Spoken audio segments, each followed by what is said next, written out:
What's up, everybody? It's Antonio here to bring you another episode in this series of how many shares of a certain company do you need to own to make $1,000 a month, $100 a month, and even $100 every single week. So in these episodes, I do pull up the companies you guys do request. We pull up Seeking Alpha, look at the charts, read a little bit about the company profile, pull up the calculator, crunch some numbers, and then we wrap up the video with the dividend yield. But in this episode, we are going over the next one on the list, which is CRF. Let me know in the comment section if there's a company that I have not covered in the past or that you don't see on the list. I'll be happy to add it and we will eventually get to it. But let me pull up CRF, Cornerstone Total Return Fund. Currently trading about $7.12. If we pull up the fund profile, we can read a little bit about them. So Cornerstone Total Return Fund Inc. is a closed-ended equity mutual fund launched and managed by Cornerstone Advisors Inc. It invests in the public equity markets of the United States. The fund seeks to invest in stocks of companies operating across diversified sectors. It primarily invests in value and growth stocks of companies across all market capitalizations. The fund also invests through other closed-end investment companies in ETFs. It benchmarks the performance of its portfolio against the S&P 500 index.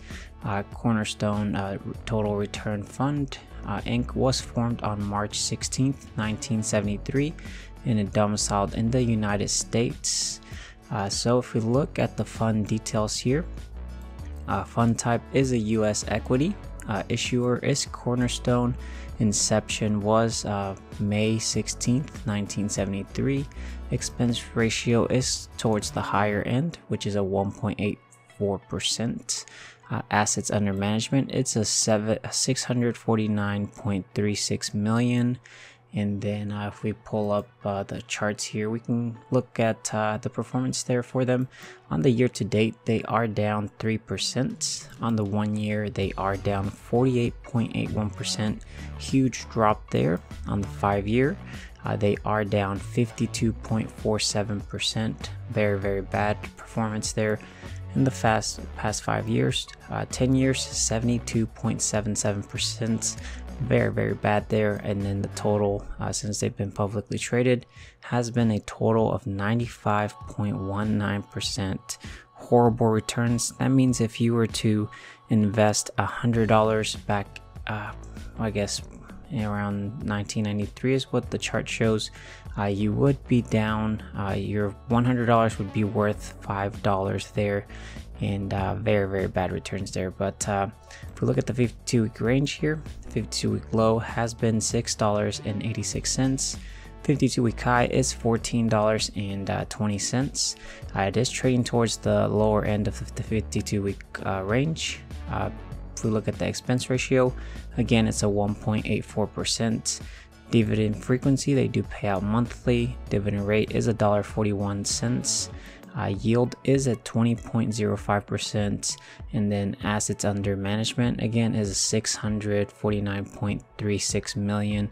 And then if we pull up the dividend scorecard here, we can look at the dividend summary. So again, dividend yield is at 20.05%. Annual payout, they pay $1.41 annually. It's not showing any payout ratio. 5-year CAGR is in the negative 7.01%. Potentially could have meant that they cut the dividend here. Dividend growth is 1 year. Dividend frequency is monthly, so they pay out every month, and you would get paid 12 cents. But this is the type of fund that I would try to stay away from. For me personally, in my portfolio, I would not invest in this one. Horrible returns and capital appreciation as well. It looks like no dividend growth there, so not my type of stock here. But let's go ahead and pull up the calculator so we can start crunching some numbers, guys. Alright guys, so I have the calculator pulled up. Let's go ahead and see how much of this company or fund you'd have to have invested to make $1,000 a month. That would be pretty sweet if you were bullish on this ETF. So we want to make $1,000 every single month. There's 12 months in a year. Total annually, we need to make $12,000. You're gonna take those $12,000 and divide it by the annual payout, which is $1.41. What this is going to do is that it'll actually give us the total number of shares that we need to own to achieve the $1,000 per month. So about 8,510 shares. You could actually multiply this times the current share price, and this would actually give you the total amount of money you'd have to have invested, which is about $60,000, almost $61,000. Quick way you can calculate this is take the $12,000 that you need to make annually, divided by the dividend yield here, which is 20%, 0.2005. You would see that we roughly get right around 60,000. So it's a quick rough estimate to how you can do that. Let's go ahead and do the last, I guess not the last one, but the next one, which is $100 every single month.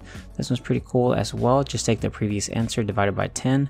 But since we do have the calculator, let's go ahead and crunch those numbers. So we want to make $100 every single month, 12 months in a year, $1,200. Divide the 1,200 by the annual payout, which is $1.41.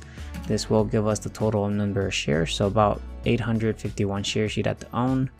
Then you can multiply this times the current share price, and this would give you the total amount invested.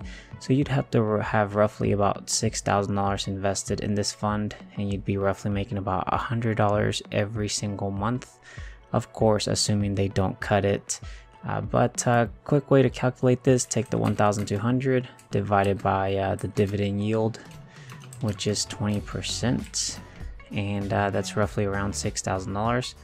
Let's go ahead and do the last one, guys, which is $100 every single week. I think this one is pretty awesome. Imagine getting $100 every single week from a stock or an ETF that you are super long-term bullish on.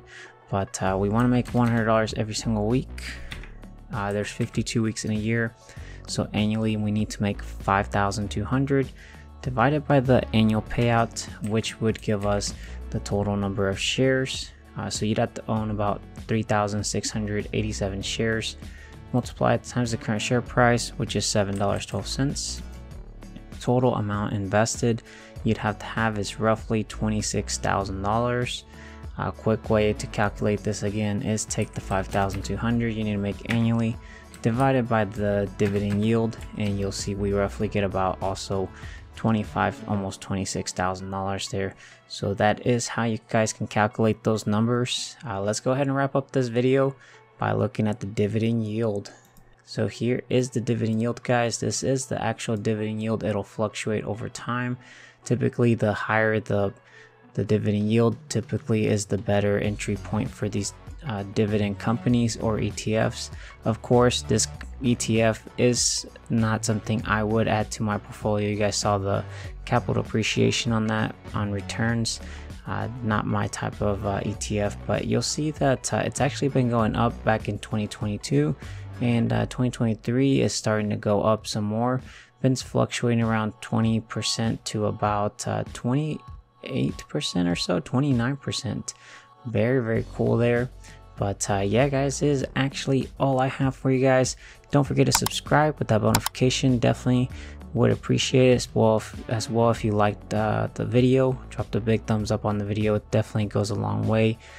Then let me know in the comment section if you are invested in this company, and if there's any other suggestions that you want me to add to the list, I'll be happy to do so. I will talk to you guys later. Take care, stay safe out there. Bye, guys.